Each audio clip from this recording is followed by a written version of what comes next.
তোলাবাজির অভিযোগে নৈহাটিতে গ্রেফতার বালি মাফিয়া। বালি পাচারের অভিযোগে পুলিশের জালে মনোজ দাস।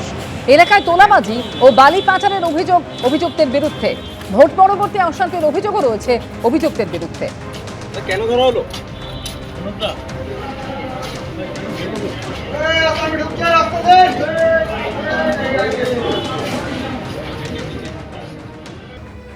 বীরভূমের পাথর সম্রাট টুলু মণ্ডল তার ব্যাংক অ্যাকাউন্ট থেকে আরো 42 কোটি টাকা ফ্রিজ করা হয়েছে এবং সব মিলিয়ে এখনো পর্যন্ত সোনা এবং টাকায় মিনারের ঘর থেকে 93 কোটি টাকার সম্পত্তি বাজেয়াপ্ত করা হয়েছে। এখনো পর্যন্ত 242টি তার গাড়ির হদিশ পাওয়া গিয়েছে এবং 300 বিঘা জমির উপর মোট 21টি সম্পত্তি রয়েছে, যার মধ্যে রয়েছে একটি পার্কিং লট, 2টি পেট্রোল পাম্প, সোনা, রূপো এবং প্ল্যাটিনামেরও হদিশ পাওয়া গিয়েছে।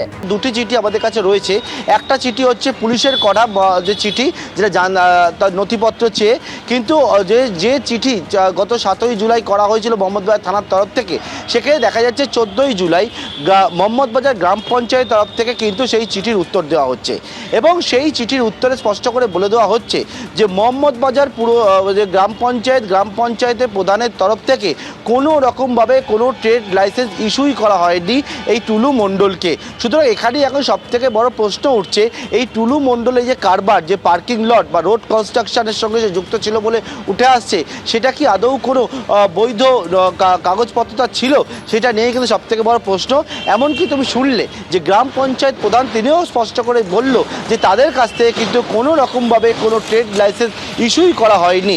অর্থাৎ টুলু মণ্ডল যে কারবার এখন গোটা বিষয়টাকে নিয়ে সামনে আসছে, কিন্তু এর আগে এই যে বারবার করে উঠে আসছে প্রভাব খাটিয়ে নানা রকম ক্ষেত্রে কিন্তু টুলু মণ্ডল তার এই সাম্রাজ্য সেটা বিস্তার করছিল, কারবার চালাচ্ছিল। অর্থাৎ এখান থেকে স্পষ্ট হচ্ছে যে টুলু মণ্ডলের সম্পর্কে পুলিশ এখন গোটা বিষয় তথ্য সংগ্রহ করছেন, কিন্তু এই টুলু মণ্ডলের যে কারবার সেই সংক্রান্ত বিষয় কোনো নথিপত্র আদৌ ছিল কিনা সেটা নিয়ে কিন্তু সবথেকে বড় প্রশ্ন। অর্থাৎ থানার তরফ থেকে চিঠি করা হচ্ছে একটা মোহাম্মদবাজার গ্রাম পঞ্চায়েতকে যে কপি চেয়ে ট্রেড লাইসেন্সের, অন্যদিকে গ্রাম পঞ্চায়েত তরফ থেকে চিঠি পাঠানো হচ্ছে থানার কাছে। দুটি চিঠি দেখতে পাচ্ছ, সেই চিঠিতে স্পষ্ট করে উল্লেখ করছে গ্রাম পঞ্চায়েত প্রধান যে তাদের তরফ থেকে কোনো রকমভাবে কোনো ট্রেড লাইসেন্স ইস্যুই করা হয়নি। ইতিমধ্যে গ্রাম পঞ্চায়েত প্রধান তিনিও কিন্তু গোটা বিষয়টা স্পষ্ট করেছেন। অর্থাৎ নানা সময় যে অভিযোগগুলো সামনে আসছে, যে মূলত হচ্ছে রাজনৈতিক নেতাদের ছত্রছায়ায় থাকা মোহাম্মদ নাজিবউদ্দিন মণ্ডল এবং অর্থাৎ টুলু মণ্ডল, যেই রাজনীতি যে ছত্রছায়ায় থাকতো, তার প্রভাব খাটিয়ে যে নানা রকম বেআইনি কারবার চালাতো, সেই বিষয়টাই কিন্তু স্পষ্ট হচ্ছে।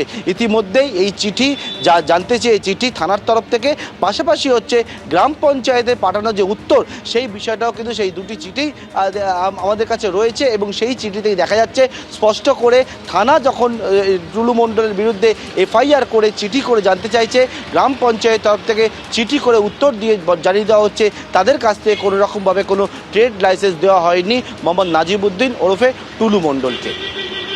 একেবারে এখানেই তো প্রশ্ন যে কোনো রকম ট্রেড লাইসেন্স যখন ছিল না, তাহলে দিনের পর দিন কিভাবে গড়ে উঠেছিল তার এই বিশাল সাম্রাজ্য।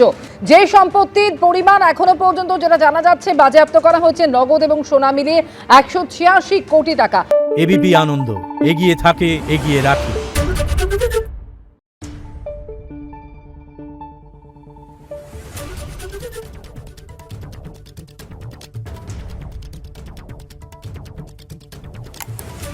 Thank you.